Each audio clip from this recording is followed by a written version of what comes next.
오늘 우리가 보고 있는 말씀은 열왕기하 20장 말씀입니다. 오늘 말씀은 굉장히 유명한 말씀이죠.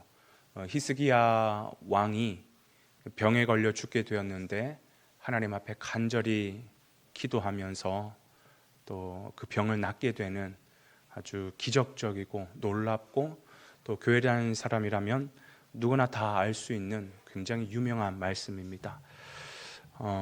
하나님의 뜻은 히스기야가 죽는 것이었어요. 그래서 어느 날 이사야 선지자를 불러서 하나님께서 말씀하십니다. 너는 히스기야 왕에게 가서 죽을 것을 고해라. 이게 하나님의 뜻이었단 말이에요. 근데 그 말씀을 들었을 때 히스기야 왕이 하나님 앞에 낯을 벼게 되고, 이 말은 뭐냐면 사람들 의식하지 않고 왕이지만 체면 무릅쓰고 하나님만 바라보며 간절히 눈물로 기도합니다. 그때 하나님께서 계획하셨던 그 모든 계획을 바꾸시죠. 그러면서 이사야 선지자에게 다시 말씀합니다. 내가 히스기야를 살리겠다. 그리고 그 병을 낫게 하여서 15년의 삶을 더 허락하겠다. 내가 그의 눈물을 보았고 그의 기도를 들었다라고 말씀을 하십니다. 여러분, 이 이야기를 통해서 우리는 한 가지 중요한 것을 배우게 돼요. 그게 뭐냐면 성도의 기도, 하나님의 자녀들의 기도라는 것은 이렇게 역사하는 힘이 있다라는 것입니다. 여러분, 기도는 하나님의 마음도 바꿀 수 있는 강력한 힘이 있습니다. 여러분, 무엇이 하나님의 마음을 바꾸겠습니까? 세상에 돈으로 안 되는 거 있습니까? 다 돈으로 되죠. 그런데 아무리 돈이 많아도 하나님의 마음, 돈 가지고 바꿀 수 없습니다. 능력, 권세, 왜 사람들이 그걸 가지려고 합니까? 내 마음대로 쥐락펴락 내 마음대로 할 수 있기 때문이죠. 그러나 세상의 어떤 권력도, 세상의 어떤 능력도 하나님의 마음을 바꿀 수 있는 능력은 없습니다. 하나님의 마음은 작정하시면 반드시 그걸 이루시는 분이에요. 세상 모든 사람들이 다 달라붙어서 그걸 저지를 하고 한다 하더라도 하나님이 작정하시면 그것을 이루신단 말이에요. 그런데 오늘 놀랍죠? 하나님은 분명히 지금 여기까지다, 히스기야의 삶과 그의 사역은 여기까지다 하고 하나님은 그 히스기야를 이제 부르려고 했어요. 마지막 이제 숨을 거두려고 하시는 그때에 히스기야가 기도하는 그 기도 하나, 돈도 아니요, 능력도 아니요, 권세도 아니요, 왕으로서 가지고 있는 모든 것이 아니라 그냥 하나님의 자녀로서 엎드려 기도했을 때 하나님은 그 한 사람의 기도를 통하여서 하나님의 마음을 바꿔버리시는 겁니다. 여러분, 세상에 하나님의 마음을 바꿀 수 있는 것만큼 강력한 것이 뭐가 있습니까? 그러니까 성도에게 있어서 가장 강력한 것은 뭐냐? 기도라는 거예요. 그 기도에는 누구에게 주어진 것이에요? 모든 사람들에게 주어진 것이 아니라 하나님의 자녀들에게만 주어진 특권이라는 것이에요. 그러니까 자녀의 간구는 하나님의 마음도 변화시키는 힘이 있다라는 거예요. 그러니까 우리가 이 기도를 얼마나 귀하게 여겨야 될지를 잘 알아야 되는 것이죠. 여러분, 성경에 보면 오늘 이 본문뿐만이 아니라 하나님이 분명히 뜻하신 바가 있는데도 불구하고 그 기도를 통하여서, 그것도 많은 기도 아니에요, 그 한 사람의 기도를 통하여서 이 역사를 움직이는 것을, 변화시키는 것을 종종 보게 됩니다. 대표적인 게 뭐예요? 모세의 중보기도였잖아요. 모세의 중보기도.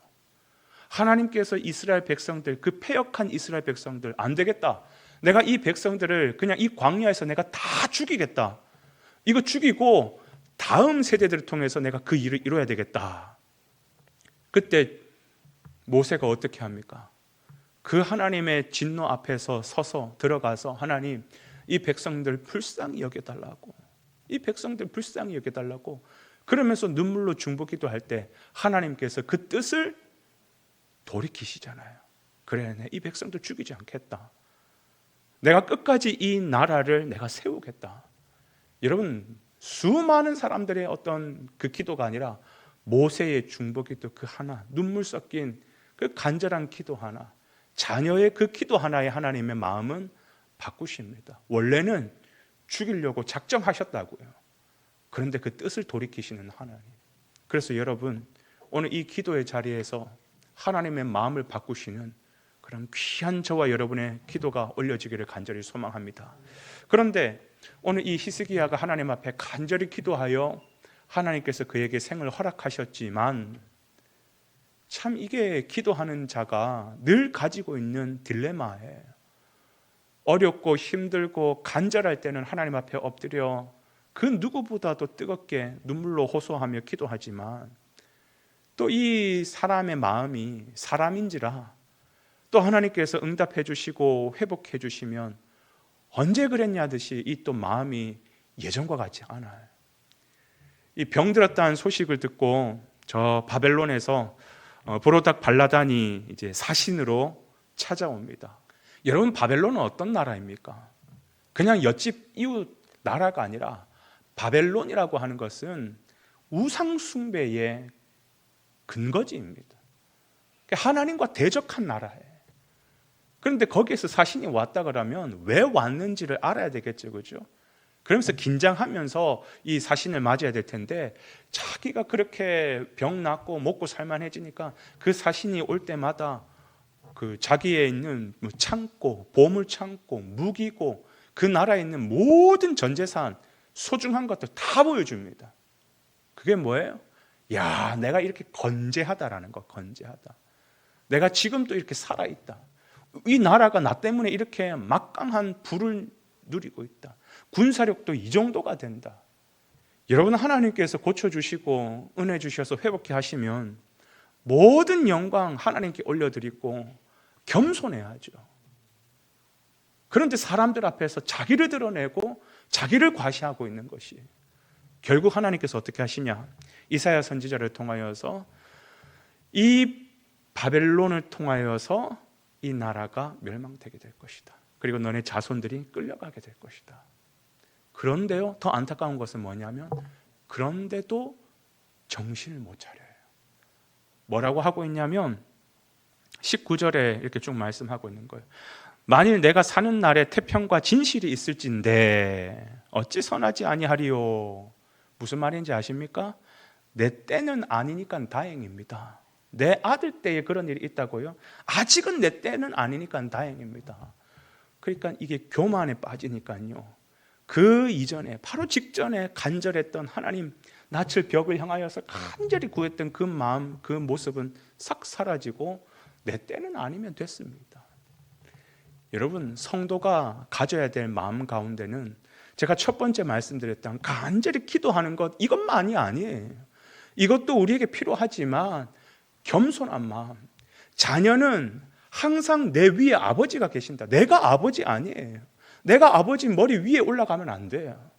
항상 내가 그 아버지 아래에서 자녀로서 간구하고 기도하고 은혜를 누리고 그 아버지로부터 나오는 모든 공급을 받아 감사하며 기뻐하며 누리며 즐기며 그 분복을 우리가 활용할 수 있겠지만, 그러나 내가 그 복을 받았다고 해서 내가 잘난 것처럼, 내가 건재한 것처럼 내가 교만해지면 안 된다는 것이, 항상 나는 하나님 앞에 종입니다. 내 주인은 하나님이십니다. 나의 아버지는 하나님이십니다. 하나님, 오늘도 겸손하게 살게 하여 주시옵소서. 오늘 이 모습을 보면 히스기야에게는 굉장히 귀한 영적인 모습이 있었지만 굉장히 실패한 영적인 모습이 또 있는 것을 본다면 우리는 타산지석을 삼아야 되겠죠. 그의 귀한 모습은 우리의 것으로 취해야 되지만 그의 실수했던 부분은 타산지석 삼아서 하나님, 나에게는 이런 모습이 없도록 늘 하나님 앞에 겸손하게 살게 하여 주시옵소서. 그런 모습으로 산다면요, 하나님께서 우리의 인생을 어찌하니 축복해 주시겠습니까? 그 귀한 모습을 오늘 하루도 잘 유지하면서 겸손하게 무릎 꿇는 귀한 기도의 사람 되시기를 주님의 이름으로 축복을 드립니다.